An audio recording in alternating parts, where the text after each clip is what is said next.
Welcome to the deep dive. Today we're tackling a really crucial question.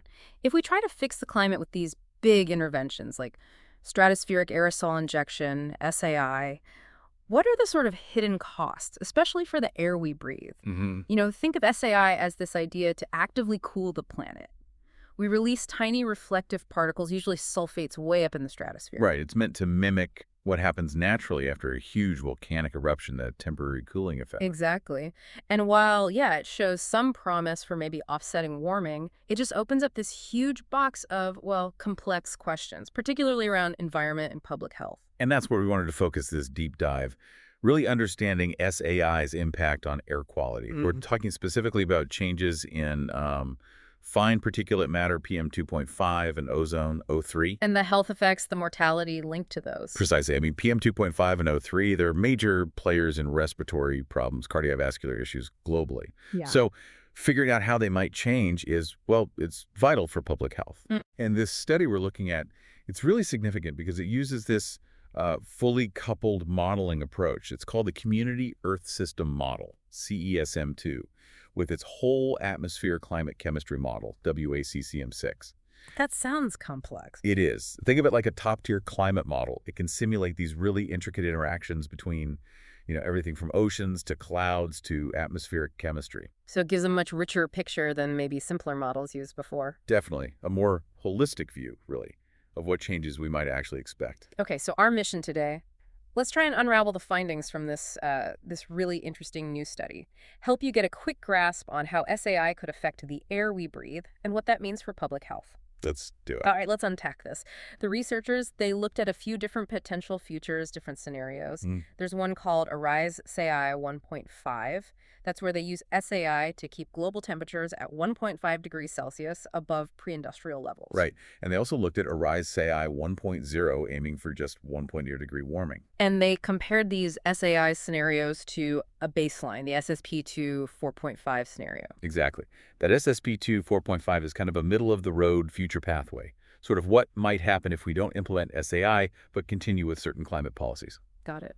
So what's the headline finding?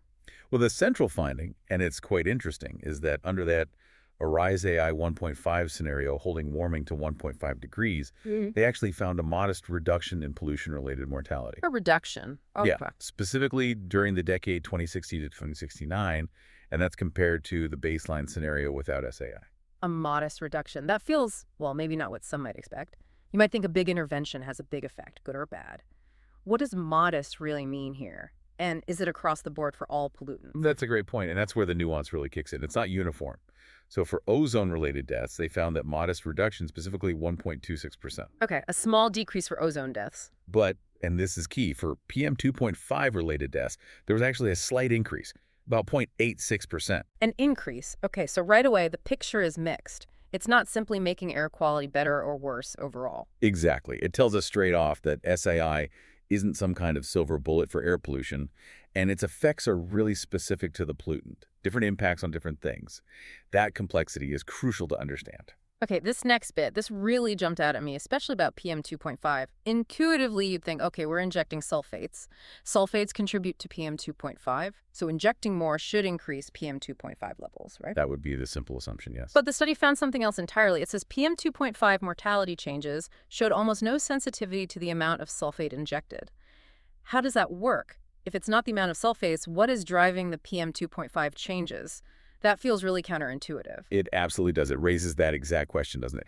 And what the study points to is that the variability in PM 2.5 deaths isn't directly tied to the injected sulfates themselves. Instead, it's mainly driven by what they call precipitation-mediated changes in non-sulfate PM 2.5 species. Precipitation-mediated changes, so changes in rainfall. Basically, yes, how SAI affects weather patterns, specifically rainfall. Those changes in rain then affect other types of particles already in the air, things like natural dust or secondary organic aerosols formed from vegetation emissions. Wow. So it's like pushing a lever here, the SAI, and it causes this indirect effect over there, changing rainfall, which then changes other particle types, and that's what affects the PM 2.5 health impact. That's a good way to put it. It's an indirect pathway, a ripple effect through the whole atmospheric system, not just a direct consequence of adding sulfates. Fascinating. Okay, so that's the PM 2.5 puzzle. What about ozone? What's driving the changes there? Is it similarly complex? It is complex, yes, but driven by different factors. For ozone mortality, the study highlights two main things. First, surface cooling. Okay, the direct cooling effect of SAI down near the ground. Right, which changes the speed of chemical reactions that form or destroy ozone in the lower atmosphere, the troposphere. Makes sense. And the second factor? The second is more intricate. It's about hemispheric asymmetries in stratospheric, tropospheric exchange, and ozone transport. Okay, break that down a bit. It essentially means SAI changes how air moves between the stratosphere, where the ozone layer is, and the troposphere, where we live. Yeah. And it affects how ozone itself is transported around the globe, potentially differently in the northern versus southern hemisphere. So it's influencing these large-scale atmospheric movements in chemistry across different layers. Exactly. It just underscores how interconnected everything is in the atmosphere. You tweak one thing high up, and it influences chemistry and transport way down below and across hemispheres. Right. So if we try to sum up the sort of immediate impact on air quality deaths, it sounds like the overall effects are, well, modest. Modest, yes. And they vary a lot from region to region, heterogeneous, as you said.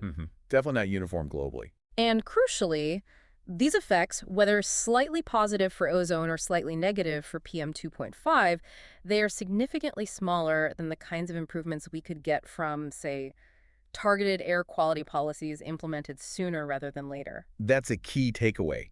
The potential gains from standard air pollution controls are, based on this, much larger in magnitude. So it's not like we can just spray sulfates and solve both climate change and air pollution. It's much, much trickier than that, like trying to tune a very complex instrument with only one knob. That's a good analogy. And connecting this to the bigger picture, that finding that the mortality impacts don't just scale up simply with more SO2 injection, that really highlights how nonlinear the atmosphere is. Nonlinear meaning you don't just get double the effect if you double the input. Precisely.